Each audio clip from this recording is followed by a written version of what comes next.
Uttarakhand express में आप सभी का बहुत स्वागत है और मैं हूं आपके साथ पे अमनदीप। खबरों की शुरुआत करेंगे।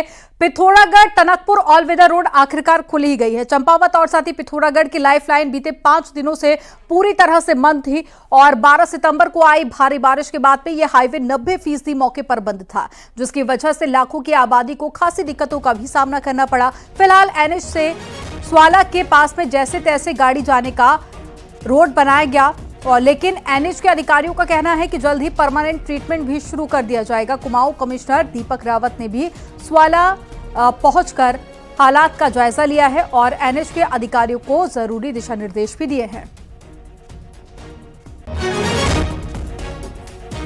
जो लॉन्ग टर्म प्लान है उसमें जो है हमने ऊपर इसके क्राउन पे जहाँ से मेनली ये सिंक हो रहा है वहाँ पे काफ़ी मटेरियल जो है टूटा हुआ है डिपॉजिट के फॉर्म में, तो उसे जो है ऑफलोड करने के लिए वहाँ पे जेसीबी भी डोजर भी जो है हम दोनों भेज रहे हैं। इसका जो ढाल है इसको थोड़ा ये घटाएंगे ताकि ये स्टेबलाइज हो जाए और इसमें से जो मलबा निकलेगा उसको सड़क के नीचे की तरफ प्लेस करेंगे ताकि उसको स्थिरता प्रदान हो। फिलहाल अच्छी बात यह है कि छोटे बड़े व्हीकल्स दोनों के लिए हमने इसे खोल दिया है और निगरानी इस पे रहेगी, क्योंकि जब जब बरसात होगा यहाँ पे थोड़ा मुझे लगता है एहतियात हमें बरतना हो। पिथौरागढ़ और चंपावत की लाइफलाइन ऑल वेदर रोड की बदहाली से करोड़ों का नुकसान हो चुका है, लेकिन इन सब से आसानी से बचा जा सकता था अगर समय रहते वैकल्पिक रूट को तैयार कर लिया जाता। एक रिपोर्ट आपको दिखाते हैं।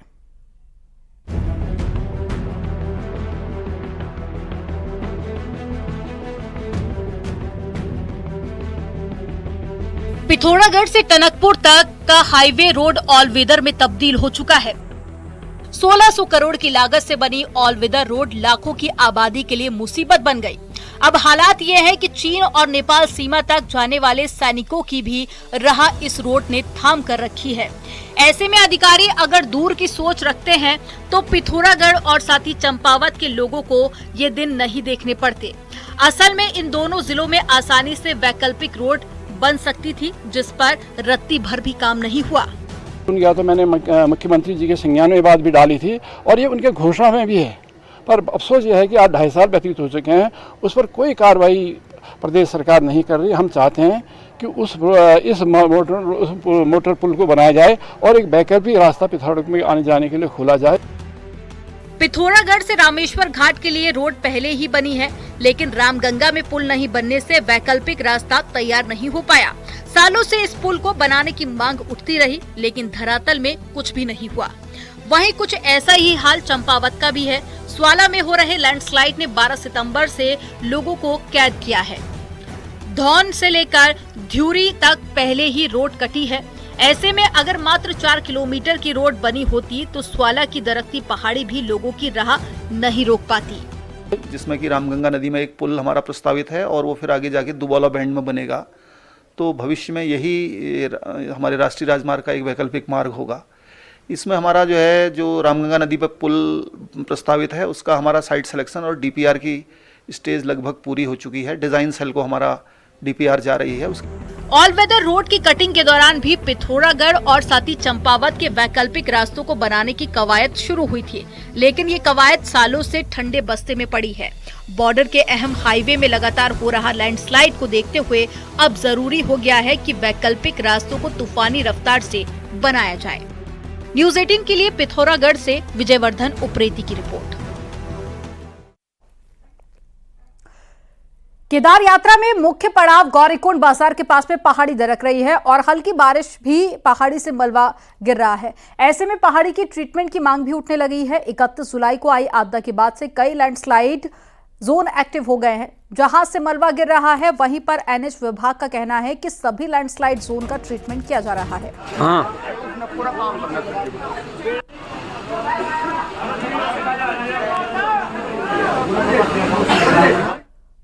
और रुद्रप्रयाग में केदारनाथ हाईवे पर सोनप्रयाग और गौरीकुंड के बीच में रोड को फिर से खोल दिया गया है।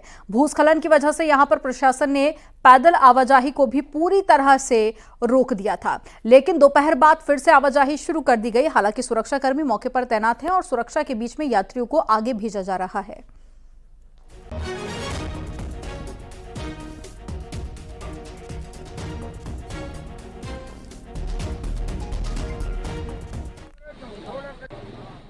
और टिहरी से एक बड़ी खबर आ रही है। यहां के घनसाली के पुरवाल गांव में एक 3 साल के बच्चे को गुलदार ने अपना शिकार बना लिया। घर के आंगन में खेलते हुए बच्चे को शिकार बनाया गया और गुलदार उठा ले गया बच्चे को। बच्चे के शव को घर से कुछ दूरी पर ही मिला है।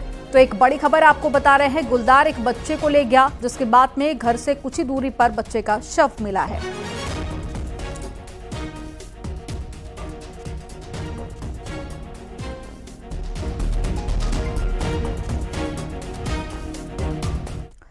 उत्तराखंड में जमीन की खरीद फरोख्त पर रोक लगाने के लिए कड़ा कानून बनाने की और साथ ही मूल निवास के मुद्दे पर ऋषिकेश में आज रैली का आयोजन किया गया। रैली में आए लोगों ने कहा कि उत्तराखंड गठन के बाद से ही राज्य में बड़े पैमाने पर जमीन की खरीद फरोख्त हुई है और जिस पर अब प्रभावी कानून बनाए जाने की जरूरत है। लोगों ने मांग की है कि जमीन को लेकर जिस तरह से हिमाचल प्रदेश और पूर्वोत्तर के राज्यों में कानून बने हुए हैं, उसी की तर्ज पर उत्तराखंड में भी कानून बनाए जाने की जरूरत है।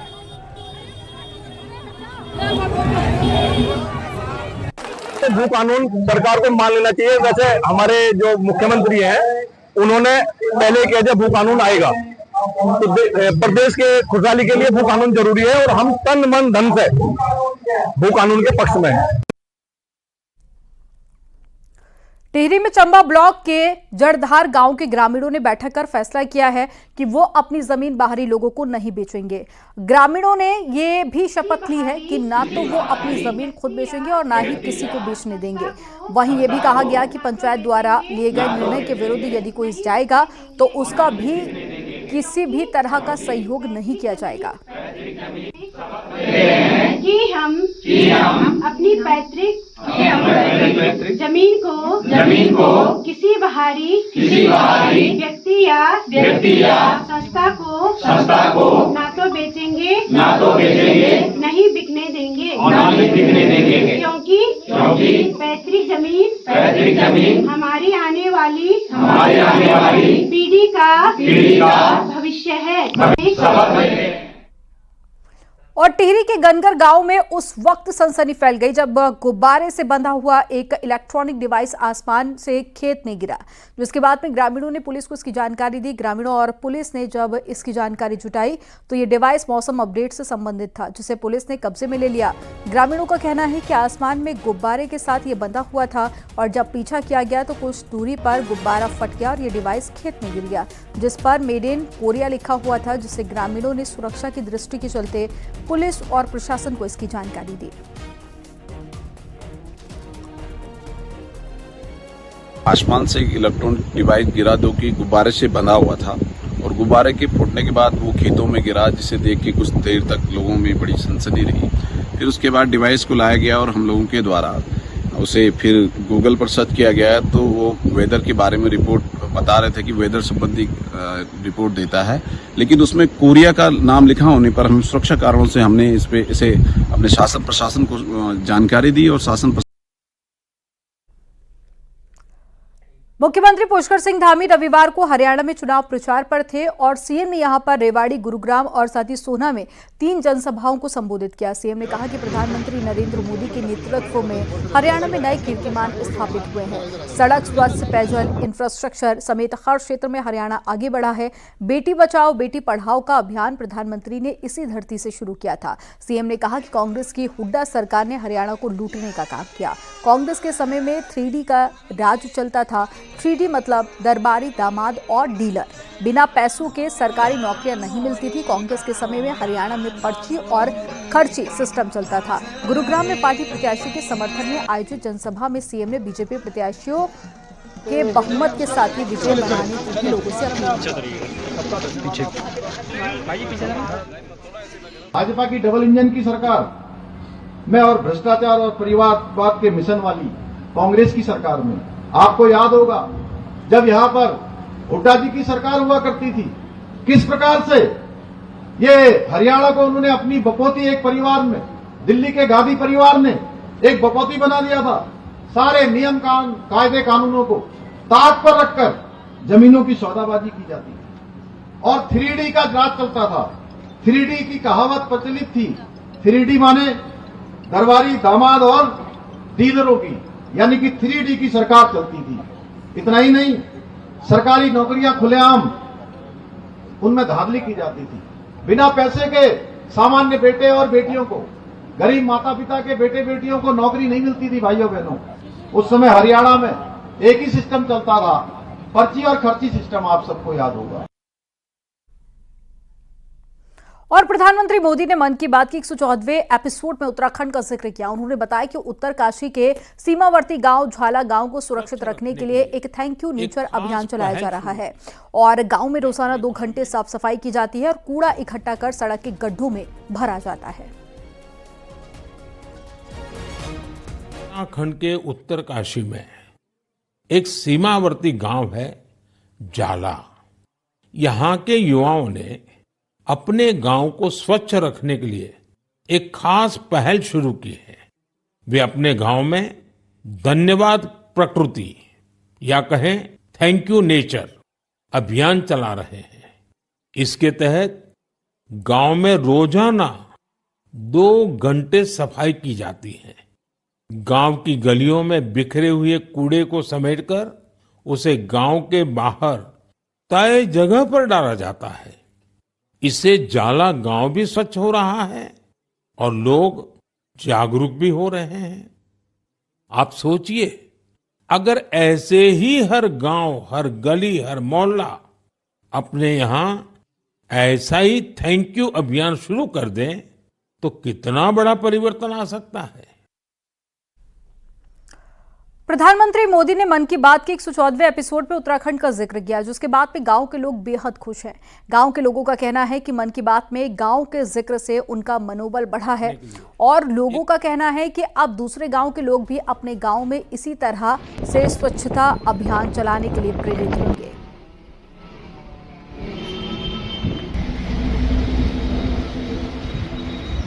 यशस्वी प्रधानमंत्री नरेंद्र मोदी जी को बहुत बहुत धन्यवाद, जिन्होंने मन की बात में ग्राम सभा झाला के जो हमारे समस्त ग्राम सभा के झाला के युवा और सभी लोगों ने सफाई अभियान किया। प्रधानमंत्री आदरणीय श्री नरेंद्र मोदी जी का धन्यवाद ज्ञापित करना चाहूँगा कि मन की बात कार्यक्रम के 114वें एपिसोड के द्वारा ग्राम सभा झाला में स्वच्छता के प्रति एक अभियान चलाया गया, जिसको नाम दिया था धन्यवाद प्रकृति अभियान। सीएम पुष्कर सिंह धामी ने देहरादून के अनारवाला में प्रधानमंत्री मोदी के मन की बात कार्यक्रम को सुना। सीएम ने कहा कि मन की बात कार्यक्रम हमेशा सबको सामाजिक सरोकारों को लेकर बेहतर कार्य करने के लिए प्रेरित करता है। उन्होंने कहा कि प्रधानमंत्री नरेंद्र मोदी के मन की बात कार्यक्रम के 10 वर्ष पूरे हो चुके हैं। इन 10 सालों में इस कार्यक्रम के माध्यम से प्रधानमंत्री ने देश के विभिन्न क्षेत्रों में सराहनीय कार्य करने वाले सामाजिक संगठनों और लोगों का जिक्र किया, जिससे दूसरे लोग अच्छे कार्य के लिए प्रेरित हों।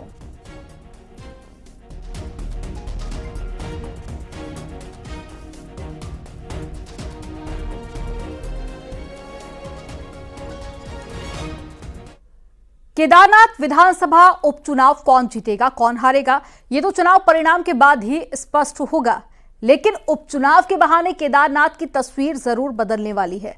रिपोर्ट में आपको दिखाते हैं।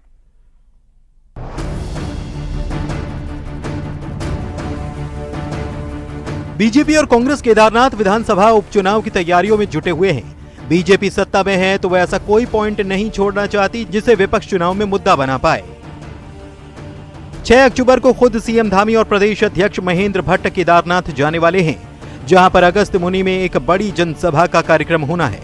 इस दिन मुख्यमंत्री आपदा प्रभावितों से मिलने वाले हैं। सूत्रों की माने तो इस दिन मुख्यमंत्री केदारनाथ विधानसभा के लिए कई घोषणाएं कर सकते हैं। इसके लिए वहां की प्रमुख समस्याओं और जरूरतों की समीक्षा की जा रही है।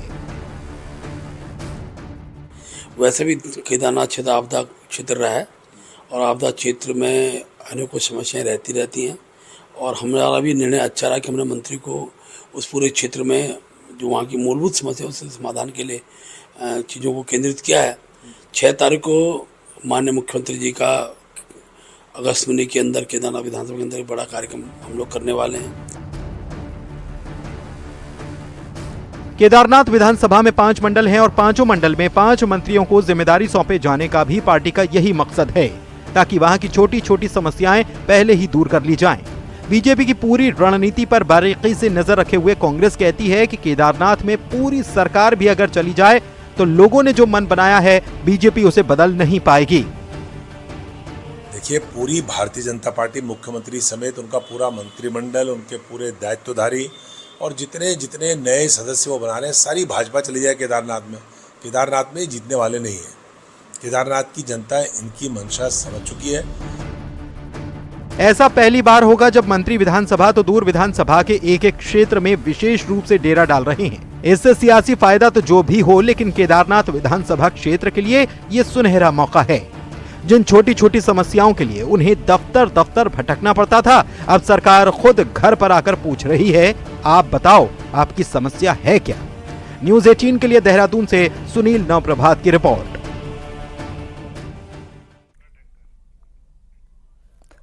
उत्तराखंड के पूर्व बीजेपी विधायक सुरेश राठौर के खिलाफ एक अभिनेत्री ने यौन शोषण और अश्लील वीडियो बनाने का आरोप लगाया।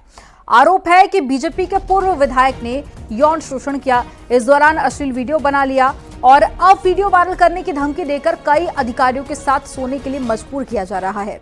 आरोपी सुरेश राठौर ज्वालापुर विधानसभा सीट के पूर्व विधायक हैं और पीड़िता के मुताबिक 2022 में संत रविदास आश्रम में आचार्य सुरेश राठौर से उनकी मुलाकात हुई थी। उसके बाद में बुग्गावाला आश्रम बुलाकर खाने में नशा देकर संबंध बनाए और इस दौरान बनाए गए अश्लील वीडियो को वायरल करने की धमकी देकर लगातार प्रताड़ित किया गया। परेशान होकर 4 अक्टूबर 2022 को नेपाल जाकर पशुपतिनाथ मंदिर में गंधर्व विवाह कर चुकी है और आरोप यह है कि अब सुरेश राठौर बड़े बड़े अधिकारियों को खुश करने का दबाव बना रहे हैं। विरोध करने पर अश्लील वीडियो वायरल करने की धमकी दे रहे हैं और पीड़ित अभिनेत्री ने सहारनपुर के एसएसपी से इंसाफ की गुहार लगाई और पुलिस ने मामले की जांच शुरू कर दी है। वहीं न्यूज़ 18 ने पूर्व बीजेपी विधायक सुरेश राठौर से बात करने की कोशिश की, लेकिन उनसे संपर्क नहीं हो पाया।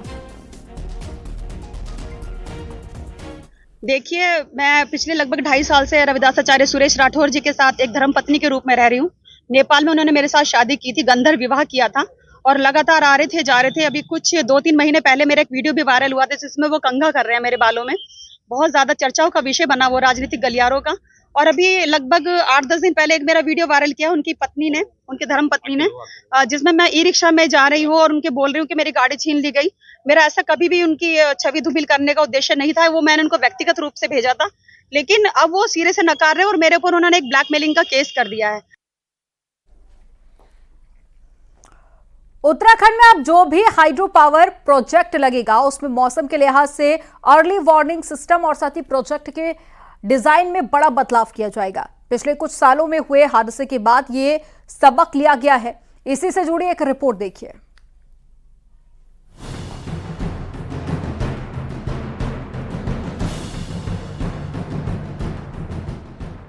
उत्तराखंड में अलग अलग एजेंसियों के 80 हाइड्रो पावर प्रोजेक्ट रोजाना बिजली बनाते हैं। इसके साथ ही 40 नए प्रोजेक्ट पाइपलाइन में हैं।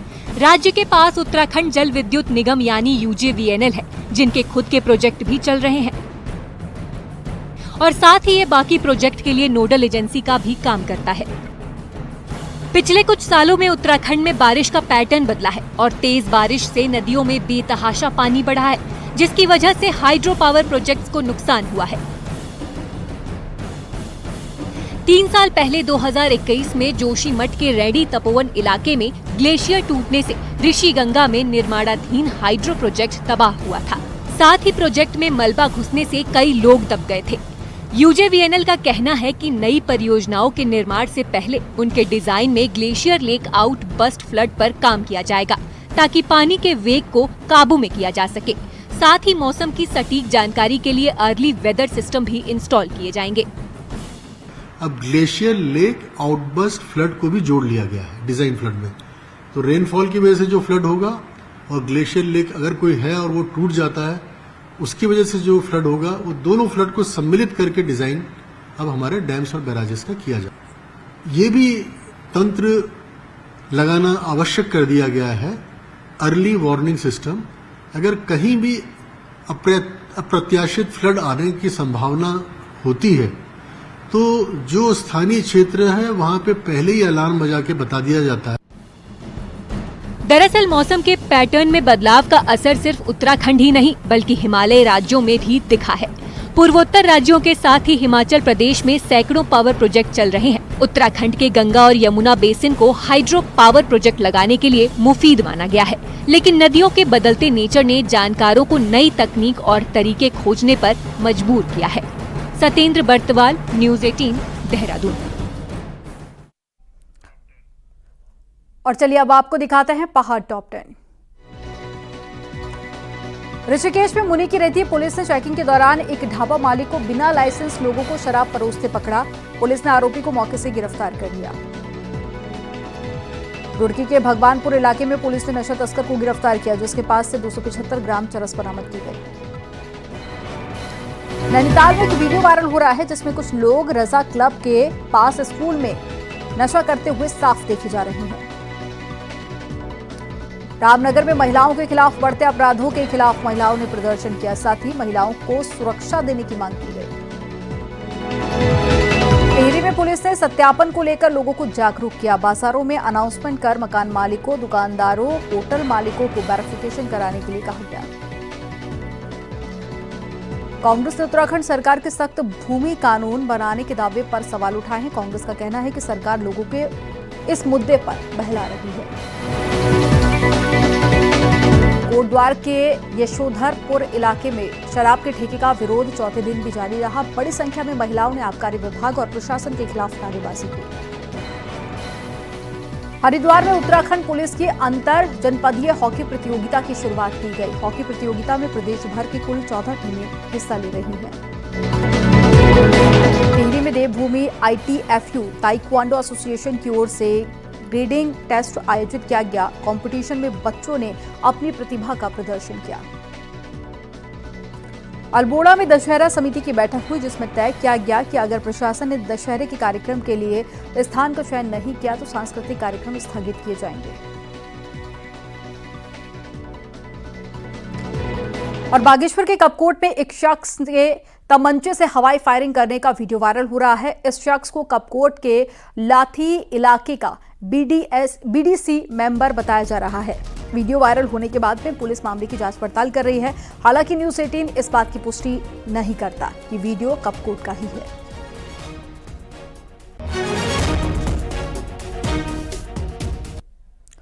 पौड़ी में देवप्रयाग के लोसू बढ़िया रहड़ और ग्राम सभा के ग्रामीणों का एक वीडियो वायरल हो रहा है, जिसमें गांव में सड़क नहीं होने से कुछ ग्रामीण एक बुजुर्ग मरीज को डंडी कंडी के सहारे कंधे पर इलाज के लिए लेकर जा रहे हैं। ग्रामीणों ने बुजुर्ग मरीज को डंडी कंडी के सहारे 3 किलोमीटर पैदल चलकर अस्पताल पहुंचाया, जहां बुजुर्गों को इलाज के लिए एडमिट किया गया।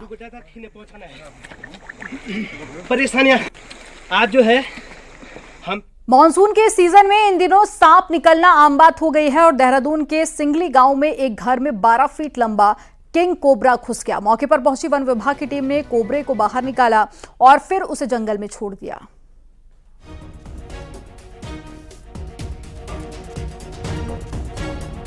टिहरी के प्रतापनगर में जल्द ही एरो स्पोर्ट्स एक्टिविटी देखने को मिलेगी, जिसके लिए कई स्पॉट भी तय किए गए हैं। उम्मीद है कि प्रतापनगर एरो स्पोर्ट्स में अपनी नई पहचान बनाएगा। रिपोर्ट आपको दिखाते हैं।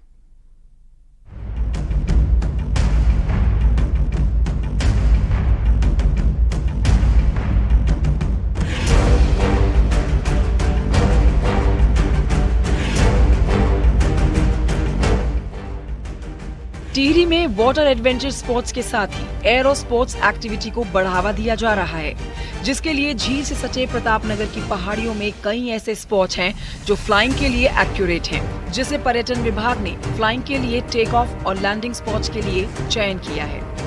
यहाँ पर 15 सितंबर से ट्रेनिंग प्रोग्राम भी चलाया जा रहा है, जिसमें करीब 275 युवा ट्रेनिंग ले रहे हैं और विभाग का कहना है कि अगले साल उत्तराखंड से हमें करीब 70 से 80 नए पायलट्स मिल जाएंगे। इसमें जो प्रतापनगर की जो साइड हमने डेवलप की है वहीं से हम सारी ट्रेनिंग कर रही है और कोशिश कर रहे हैं कि टेक ऑफ और लैंडिंग जो है हम भी उसी साइड में कहीं एक स्थान चयनित किया जा रहा है, वहीं अगर लैंडिंग हो जाती है उस एरिया में एरो स्पोर्ट्स का अच्छा काम होगा। टिहरी झील आने वाले पर्यटकों को वाटर स्पोर्ट्स के साथ ही एरो स्पोर्ट्स एक्टिविटी भी करने को मिलेगी, जिससे न सिर्फ पर्यटन बढ़ेगा, साथ ही स्थानीय युवाओं को करियर बनाने के साथ ही रोजगार के नए साधन भी उपलब्ध होंगे। पर्यटन विभाग की तरफ से जो भी नई एक्टिविटी हो रही है वो बड़ी खुशी की बात है और हमारे क्षेत्र में एक खुशी की लहर दौड़ रही है। वहाँ के जो युवा बेरोजगार है उनके चेहरों पर रौनक आ रही है और मैं सरकार और शासन प्रशासन से यही निवेदन करूँगा कि जो यहाँ एक्टिविटी हो रही है उसमें स्थानीय बेरोजगारों को रोजगार दिया जाए। भविष्य में टिहरी झील आने वाले पर्यटकों को वाटर स्पोर्ट्स एक्टिविटी के साथ ही एरो और लैंड एडवेंचर स्पोर्ट्स एक्टिविटी भी करने को मिलेगी, जो पर्यटकों के लिए भी एक नया अनुभव होगा। न्यूज़ 18 के लिए टिहरी से सौरभ सिंह की रिपोर्ट। और यहाँ पर वक्त हो गया एक छोटे से ब्रेक का। आप देखते रहिए न्यूज़ 18।